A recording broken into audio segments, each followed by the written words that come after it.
That morning the office felt ordinary, with neat rows of desks, the hum of the photocopier, and the aroma of black coffee in the air. But behind the routine, there was always one figure who stole the spotlight. A colleague with a confident smile. Every move seemed designed to demand attention. I realized that ever since he arrived, the office had never been the same.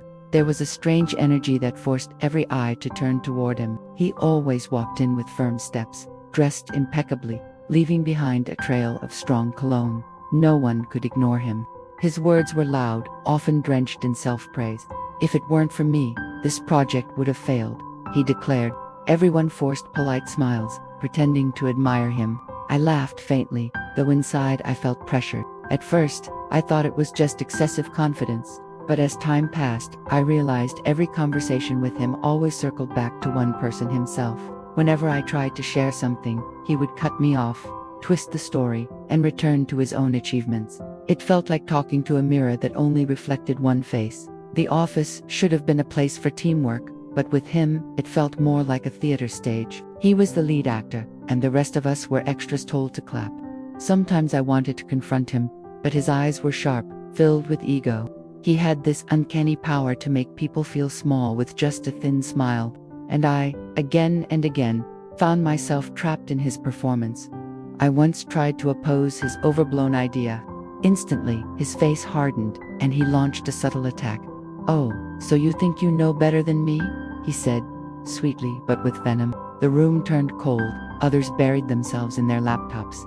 At that moment, I knew I had been marked as an enemy. It felt like being silently cornered. Every meeting turned into a showcase. His slides were filled with pictures of himself working. The word "I" filled every line. Others stayed quiet, seemingly used to it. I tried focusing on the data, but I couldn't ignore the strange sensation, as if the entire room revolved around his orbit, and I was nothing but a small satellite without direction. What was worse, he mastered the art of playing victim. Behind his arrogance, he could suddenly complain about how hard his life was. Everyone rushed to console him, as if he were the one suffering.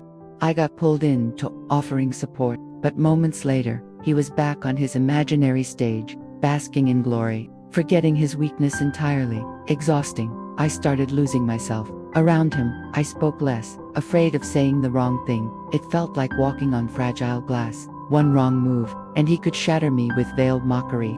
Strangely, even while hurt, I couldn't pull away. There was a toxic pull that kept me circling him. Some colleagues whispered they felt the same but didn't dare challenge him. Just let him be. A coworker sighed. I nodded, though deep down I disagreed.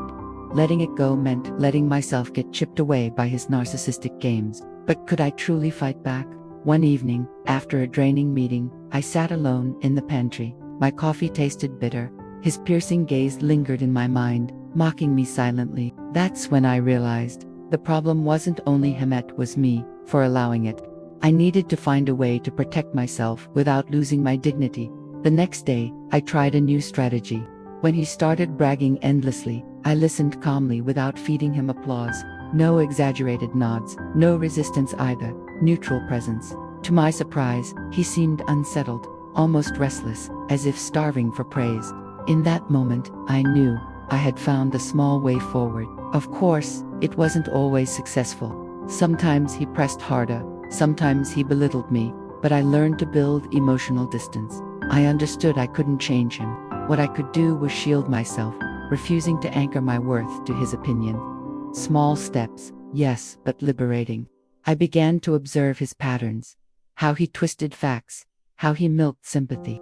I wrote them down not for revenge, but for clarity. Recognizing it as a pattern, not just personality, gave me strength.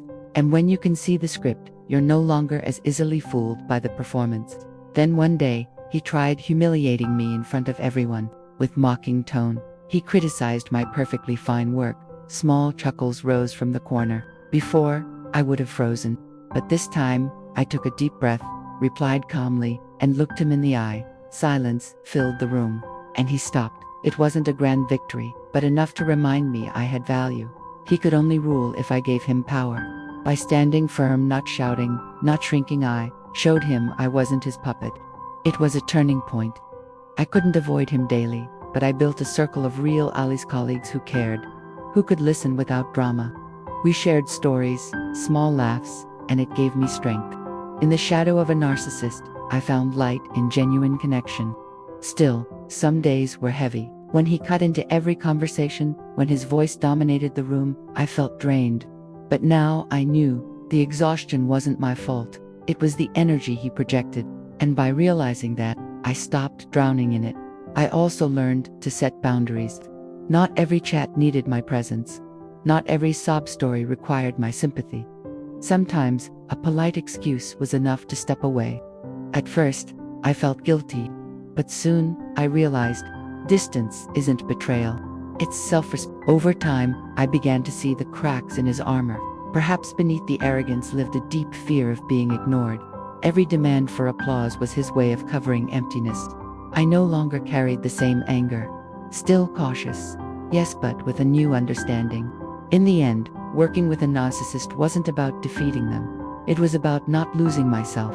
I learned when to speak, when to stay silent, and when to walk away. It felt like learning to dance on fragile ground, each step requiring care. One late night, I walked home after overtime. The city was quiet, streetlights dim. In the stillness, I smiled. I realized this journey wasn't just about dealing with a difficult colleague, was about facing my own fears. I had become braver, more aware, and stronger. The next morning, when he walked in with his overpowering cologne, I smiled faintly. Not a fake smile, but one born from understanding. I was no longer tied to his drama. I stood on my own stage, with my own script, no longer an extra in his play. Slowly, others noticed too. They saw how I stayed calm without losing my voice. Some began following my example, refusing to play into his need for fake praise. It wasn't a revolution, but enough to shake his stage. Change, I realized, begins with small steps. Now, I don't see him as a monster. He's still a colleague, with strengths and flaws. I choose not to drown in his performance. I choose to focus on my work, on honest friendships, and on myself. This story doesn't promise a sweet ending. Narcissists rarely change. But I did. I learned to stand tall, to set boundaries, and to keep myself intact amid his ego. And perhaps that is the greatest victory one can achieve in an office filled with drama.